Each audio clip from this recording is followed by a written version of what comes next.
Այժմ քննարկում ենք կառավարության ներկայացված դիվանագիտական ծառայության մասին օրենքում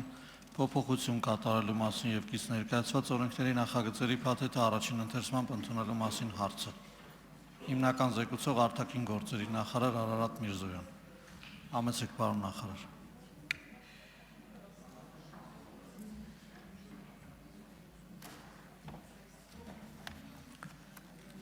Հարգելի նախագահություն, հարգելի պատգամավորներ, կառավարությունը ձեր քննարկմանն է ներկայացրել դիվանագիտական ծառայության մասին օրենքում փոփոխություն կատարելու մասին, հանրային ծառայության մասին օրենքում լրացում եւ փոփոխություն կատարելու մասին, ինչպես նաեւ պետական պաշտոններ եւ պետական ծառայության պաշտոններ զբաղեցնող անձանց վարձատրության մասին օրենքում փոփոխություններ կատարելու մասին օրենքների նախագծերը, հարգելի գործընկերներ, նախագծերի նպատակն է օրենսդրական մակարդակով կարգավորել այն բացերը, որոնք առկա են մեր համակարգում դիվանագիտական ծառայության մեջ ժամանակի ուրեմն մարտահրավերների հնարավորությունների տեսանկյունից, այդ թվում օրինակ քիչ անց մանրամասն կանդրադառնամ դիվանագիտական ծառայության մարմիններում ծառայող դիվանագետների վարձատրության պայմանների լավարկում ենք առաջարկում, բայց սկսեմ հիմնական քաղաքական ուրեմն փոփոխություններից, նախատեսվում է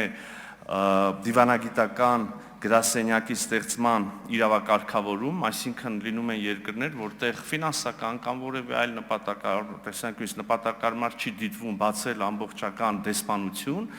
բայց այնուամենայնիվ դիվանագիտական ներկայության անհրաժեշտություն կա եւ այդտեղ ահա մենք առաջարկում ենք հիմնել դիվանագիտական գրասենյակ, որի ղեկավարումը կիրականացնի այդ երկրում ուրեմն հավատարմագրված Հայաստանի Հանրապետության դեսպանը, վերանայվում են դեսպանների եւ մշտական ներկայացուցիչների պաշտոնավարման ժամկետները, ըստ այդմ առաջարկում ենք դեսպաններին հնարավորություն տալ շարունակել իրենց պաշտոնավարումը իրենց հավատարմագրման երկրում առավելագույնը 5 տարի ժամանակով, գիտեք դեսպանները հետո կարող են վերանշանակվել երկրորդ երկիր, այլ երկիր, եւ ահա այսպիսի վերանշանակման դեպքում առաջարկում ենք առավելագույնը միասնական ուրեմն ծառայության առավելագույն ժամկետը դարձնել 8 տարի, նախատեսում ենք դիվանագիտական ներկայացությունում ծառայող դիվանագետներին եւ ղեկավարներին կանչել որոշակի անհրաժեշտության առաջացման դեպքում մայրաքաղաք Երևան խորհրդակցությունների կարգավորվում են դրա հետ կապված հարցերը, մինչ այժմ ըստ էության այդ ինստիտուտը ավանդույթի ուժով կա, բայց իրավական կարգավորում պարզվում է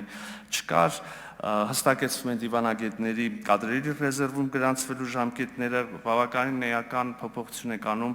ռոտացիոն գործընթացի ավելի արդյունավետ կազմակերպման նպատակով, գիտեք հարգելի գործընկերներ, դիվանագետները գործողվում են որևէ երկիր եւ այնտեղ կա ժամկետ, որի շրջանակներում իրենք իրենց ծառայությունը իրականացնում են, այնուհետև վերադառնում են ըստ էության գործողման ավարտից հետո որոշակի ժամկետով պարտավորություն ունեն ծառայել արտաքին գործերի նախարարությունում Երևանում, այնուհետև նորից գործուղվել այս ռոտացիոն գործընթացն է եւ հիմա մենք ժամկետների փոփոխություն ենք սահմանում ըստ այս կարգավորման նոր կարգավորման դիվանագետները պետք է իրենց ծառայությունը անցկացնեն Երևանում 18 ամիս նախքին 24-ի փոխարեն, որից հետո կկարողանան գործուղվել օտարերկրյա պետություն, իհարկե տարբերություն ենք սահմանում գլխավոր հյուպատոսների համար, նաև հաշվի առնելով, որ գլխավոր հյուպատոսները այնուամենայնիվ մյուս դիվանագետներից տարբերվում են նրանով, որ իրենք համարվում են դիվանագիտական ներկայացության մարմնի ղեկավար եւ ահա գլխավոր հյուպատոսների համար սահմանում ենք Երևանում ծառայելու համար նվազագույնը 12 ամիս, մյուսների 18 ամսի փոխարեն եւ իրենց արդեն ծառայությունը օտարերկրյա պետությունում սահմանում են 3 տարի, եւս 1 տարի ուրեմն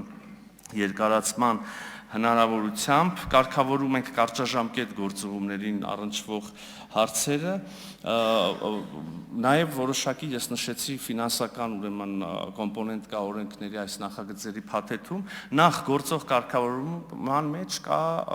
հետեւյալ սահմանափակումը, ես բարձրաձայնեմ, վստահ եմ հարգելի պատգամավորներ կհամաձայնեք, որ այս կարգավորումը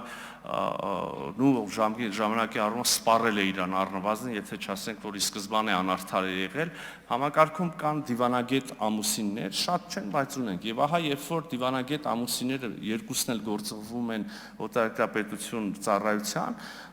նրանցից մեկը գործող կարգավորման ստանում է աշխատավարձի ուրեմն ընդամենը 50%-ը։ Սա իհարկե վաղուց իրեն սպառած եւ աբսուրդ կարգավորում է, եթե երկու դիվանագետն էլ իրականացնում են 100%-ով ծառայություն, 100%-ով աշխատանք, բավականին արդար է, որ երկուսն էլ վարձատրվեն իրենց հասանելիքի 100%-ով։ Անցնեմ նաև մյուս օրենքին, այստեղ էլ բավականին լավարկում ենք առաջարկում, ուրեմն պետական պաշտոններ եւ պետական ծառայության պաշտոններ զբաղեցնող անձանց վարձատրության մասին օրենքում անում ենք հետեւյալ փոփոխությունը։ Հարգելի գործընկերներ, արկա կարգավորմամբ արտաքին գործերի նախարարությունում սա չափազանցական է, ես խնդրում եմ մի րոպե ժամանակ տալ։ Ուրեմն արկա կարգավորմամբ արտաքին գործերի նախարարությունում ծառայող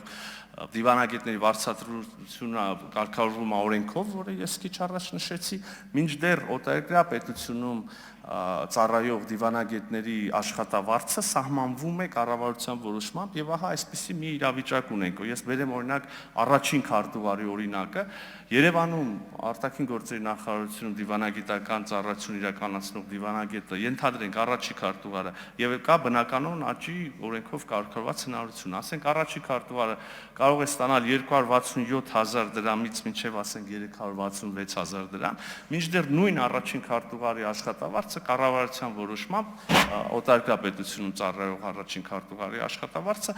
մոտավորապես 157-ից 178,000 դրամ է, ինչը հասկանալիորեն կտրուկ նվազեցնում է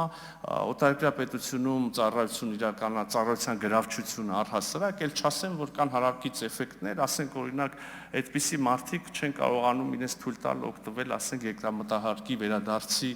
պայմաններով հիպոթեկային վարկի ձեռքբերումից եւ այլ տարբեր բան։ Եվ հիմա առաջարկը հետեւյալն է, ուրեմն հանում ենք այս կարգավորումը, որ իրենց աշխատավարձը սահմանում է այնտեղ եւ ուղղակի հավասարեցնում ենք օտարերկրյա պետությունում ծառայող դիվանագետների աշխատավարձը, հավասարեցնում ենք Երևանում իրենց ծառայությունն իրականացնող դիվանագետների